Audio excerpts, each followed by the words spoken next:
What is up, ladies and gentlemen? It is your boy, Master Wolf, Wolfpack Gaming. You know what it is. We are on the road to 1K subs. Thank you, everyone that has subbed, everyone that's commented, viewed the videos. You know what it is. You know what to do. Today, we're going to be going through a very short video, but I hope this will help you. I've had some people ask me about synergies, what is strong, what is not. And today, I'm going to run through some synergies with you. We are working off the Mobalytics application. And basically, if you don't have this, I would recommend that you do get something like this. Basically, I have a dual monitor setup. I always have this open on the side while I'm playing, and I have an in-game app. Two things I would recommend for you guys that are new to the game or are either struggling with ranking up. One, get an application like this that allows you to see the synergies and what you should be playing. What is ranked S tier? What is ranked A tier? What is ranked B tier? These B tiers I never go. Sometimes I will actually go an A tier comp if I get the items and I get the champions. For example, ZM Friends isn't bad. If I get a double bow straight away or a bow and a Z, I'm most probably going to be forcing this comp, right? Now, if you click on these drop down arrows, it shows you basically the setup, the positioning. Familiarize yourself with this. This is super, super important. And the way you remember is literally having something like this up while you're playing. It's helped me a lot. It helped me learn. Especially one thing I found hard to understand is item scripts. So knowing that a BF sword and a belt makes a Zeke's Herald. So I know like all the items off the top of my head now, because I've played Pardon Me for a bit. But I would really recommend understanding what your hyper carry, who your hyper carries are in each synergy. If you asked me about a comp, I could tell you who the two main hyper carries in that comp are. Warlord is basically Katarina. And one thing I would always recommend you guys to always get used to finding or building a QSS. This item is literally essential on all carries. You can see it here. Katarina, QSS. On this comp with a Jin, it asks you to go a GA, but I think QSS is just as good because it counters, and I think it's actually better. It counters Aatroxes, it counters CC. So I actually wouldn't recommend with a keeper going a GA. I would recommend going a QSS because you get the health and the shields from the keeper, right? QSS here on Riven, QSS here on Jin, QSS here on Warwick. For a Vanguard Mystic, you're not going to see that. GA, you play always on Ari because her ultimate procs during her death. Again, QSS. So guys, QSS is a very important item. If you don't know what it does, it basically allows you to not be impaired by a crowd control abilities. So as Sejuani that ulties and I have QSS, it basically won't stun me. I won't be impaired by abilities. I'll keep moving, I'll keep shooting. Think of it as like kind of like invulnerability to all abilities, but you can still take damage. So guys, we're going to run through the top 4 synergies at the moment for the current meta, for the current 1024. There is going to be a new patch coming out soon, but I hope this guys, like me talking about these synergies, helps you understand what you need to do. With Warlord Katarina, it's very simple. Again, always scout to see if other people go Warlord. It does get contested heavily. Warlord is what I'm seeing at the moment. It does get contested. Now, if you get an early Nidalee, on Warlord, you can actually put these items on her. You can put a QSS on her with Gwinsu's and a spell crit item. She's very versatile with her item choice for AP, but generally she can be super, super, super strong early game. If you get a 3-tier Nidalee and it's not contested and you get her early, she's very, very strong, guys. You pair her up sometimes with a sharpshooter if that's the case. So, or you actually always should, but in this scenario, you're looking for a Jinx. Why? You can have a Fortune, 3 Fortune with her. So when you get that Jinx with the sharpshooter, you're also getting a Katarina Fortune. You can pair that up with like a Tarm at the start with another Fortune. There's just sorry, you can pair that up with a Sejuani, but you could pair it up with a Tarm at the start. So that's basically your transfer champion to keep Fortune going.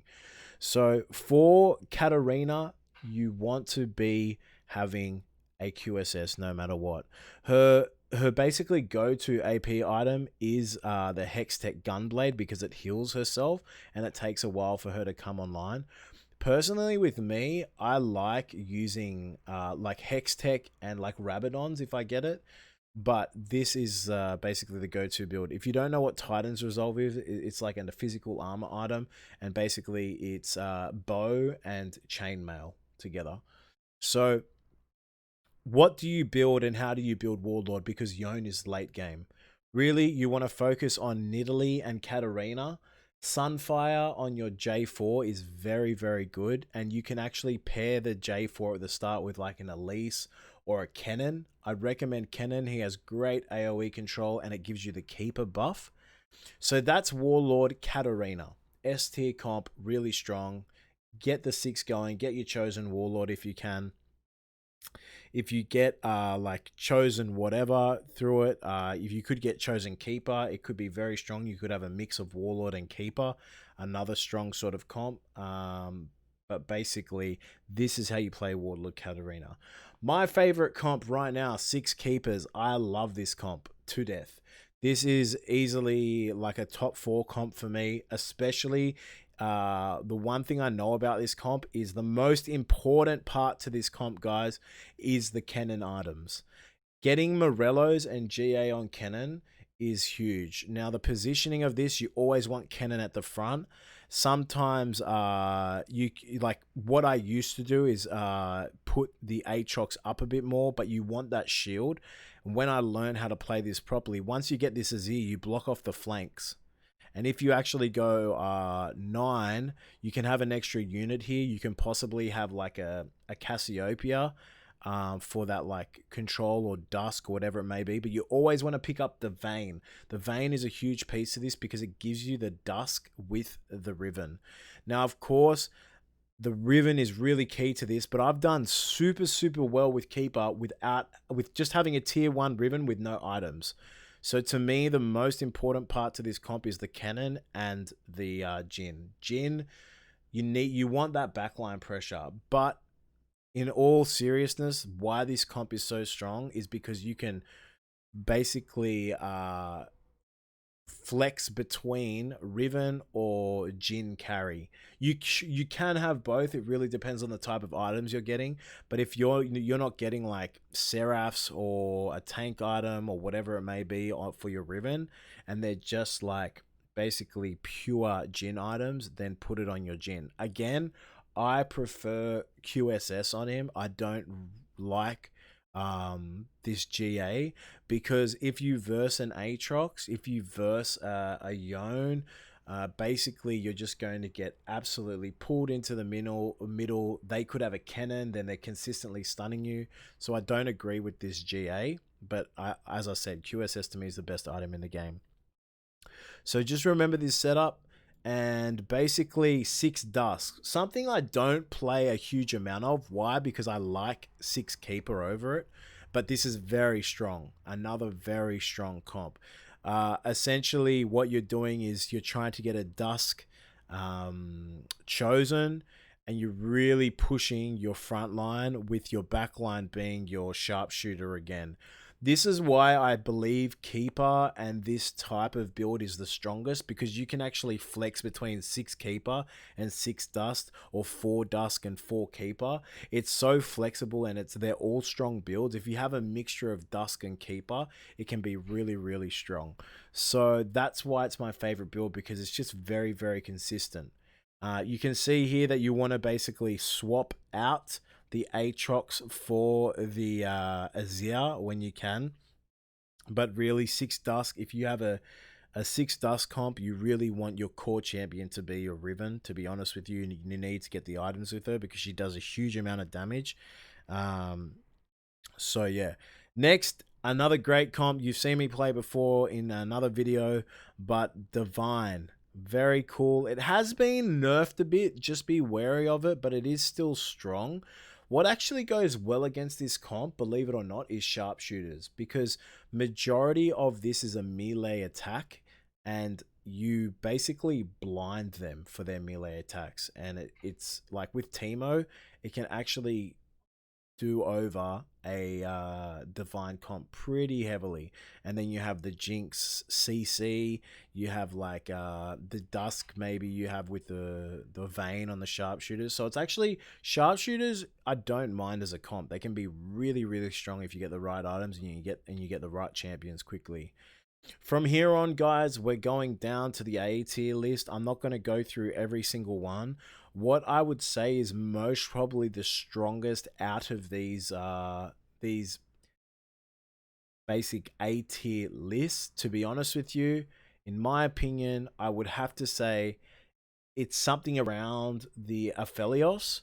I think Hunters is a bit of a smoky, with Aphelios getting some really good items. So I would say something like Moonlight Adept is really strong if you get an Aphelios early. And obviously 9 Cultists is very strong as well. I've always loved 9 Cultists. Dialio, from memory, did get a bit of a nerf, so be careful of that. And I actually like putting items into Callista on this, but each to their own. It's obviously not one of the comps I go for. If I get a chosen cultist early, I usually am going 9 cultist or 6 cultist and something else. If you get 6 cultists by like 3 something or 2 something, you're basically getting a top 4. So Zed and Friends, as I said before, a very good build. The only problem with this build is one, getting the items, because it needs specific items for this comp to be successful, but 2, also getting that ninja bonus at 4, the 4 trait, can be sometimes hard to get, and you lose a bit of HP from it. So once you pull it off, it becomes very strong, and you usually don't get contested on this comp, which is good. But for me, I'm always looking at going Keeper. That is the strongest comp for me at the moment, but also your Warlord Katarina. What we've gone through basically is the S tier comps. Guys, I hope this has given you a bit of an understanding of the synergies that are very strong at the moment. If there's anything I've missed out, please let me know. For your carousel picks, I would highly recommend, first off, going for either a bow, a glove is really good, or a sword. You can make so many things from these. You can make GA, but I do like going like a glove, or a sword, to be honest with you. I think they're really good picks. And rod is actually a really good pick as well, because you can do a lot with a rod. You can make Morellos, you can make Gwynsu, you can make Trapclaw, which at the moment isn't that getting much of a use. You can make Rabadons, so it's very flexible in its pick. And you can also make Locket, which is actually quite a good item, which I don't see get played a lot, but I do like Lockets. So guys, 13-14 minute video. I hope this helps you understand going through the top synergies at the moment. When the new patch comes out, we're going to go through this new patch again. I think Elderwood Brawler and Elderwood Mage is going to come back into play, because Elderwood's getting a buff, and I think Maokai is too. So there's going to be some things happening there. I hope you enjoyed the video. Below, my link to my Twitch and Discord in the description. Thank you so much. We're on the road to 1K. I hope this has helped you out, and I'll catch you on the next one. Peace.